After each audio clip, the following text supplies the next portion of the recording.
नफरतों के इस दौर में जब लोग मजहब के नाम पर बंट रहे हैं, वहीं एक मुस्लिम युवक ने लिखी एक ऐसी चिट्ठी जिसे पढ़कर इंसानियत खुद गर्व कर उठी। मैं रहूं या ना रहूं, संसार की जरूरत आप है। इन शब्दों के साथ उसने जताई अपनी किडनी देने की इच्छा संत प्रेमानंद महाराज को। यह सिर्फ एक खत नहीं बल्कि वो पैगाम है जो बताते कि मजहब से ऊपर इंसानियत है। क्या है पूरा मामला और क्यों लोग रह गए भौचक्के, जानिए इस रिपोर्ट में। मैं हूं आपका साथी भुवन शांतनु, एमपी टॉक पर। नर्मदापुरम जिले के इटारसी से एक ऐसा संदेश सामने आया है जिसने कईयों का दिल जीत लिया।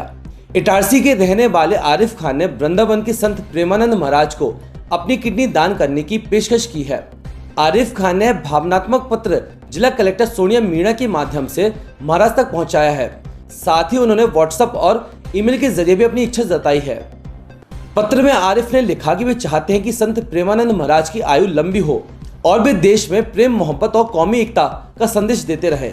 पत्र में आरिफ ने लिखा कि वे चाहते हैं कि संत प्रेमानंद महाराज की आयु लंबी हो और वे देश में प्रेम, मोहब्बत और कौमी एकता का संदेश देते रहें। उन्होंने कहा कि मैं रहूं या ना रहूं, पर ऐसे संतों की बहुत आवश्यकता है। इस नफरत के माहौल में आरिफ का कहना है कि वे केवल एक छोटी सी दुकान में कुरियर का काम करते हैं, लेकिन उनकी सोच बहुत बड़ी है। वे देश भर के सभी धर्मों के बीच प्रेम बनाए रखना चाहते हैं।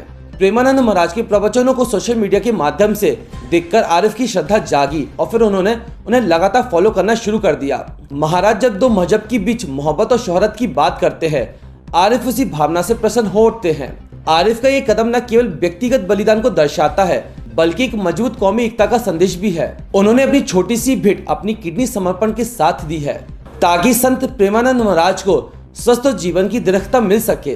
प्रेमानंद महाराज वृंदावन में रहने वाले प्रसिद्ध आध्यात्मिक गुरु हैं जो राधा बल्लभ संप्रदाय से जुड़े हैं। वे बचपन में ही संन्यास मार्ग पर चल पड़े और वृंदावन में साधना जीवन शुरू किया। इनका जन्म 30 मार्च 1969 को उत्तर प्रदेश के कानपुर के सरसौल ब्लॉक के आखिरी गांव में हुआ। मात्र 13 वर्ष की आयु में उन्होंने सांसारिक जीवन त्याग कर बनारस और फिर वृंदावन में आध्यात्मिक साधना आरंभ कर दी, मगर उनके स्वास्थ्य को लेकर एक गंभीर समस्या उभर कर सामने आई है। बताया जाता है कि वे autosomal dominant polycystic kidney disease से पीड़ित हैं और दोनों किडनियां पूरी तरह से विफल हो चुकी हैं। यह बीमारी शरीर में किडनी में सिस्ट बनने का कारण होती है जो उनकी कार्य क्षमता को प्रभावित करती है। बॉलीवुड सेलिब्रिटी राज कुंद्रा जैसे कुछ लोग उन्हें किडनी देने का प्रस्ताव दे चुके हैं क्योंकि वे दशकों से किडनी विफल की स्थिति में जीवन व्यापन कर रहे हैं। ब्रज में स्थापित उनके आश्रम स्थित राधा केली कुंज भक्तों के लिए भजन, सत्संग और प्रेरक प्रवचन का केंद्र है। उनकी शिक्षाएं सरल, प्रेमपूर्ण और आध्यात्मिक हैं।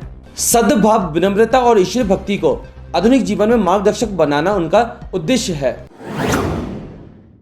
आज जब समाज मजहब और जाति की दीवारों में बांटा दिखाई देता है, तब एक युवक का एक खत हमें याद दिलाता है कि असली ताकत इंसानियत में है, क्योंकि धर्म बदल सकते हैं लेकिन दिल की मोहब्बत और जज्बात हमेशा एक जैसे होते हैं।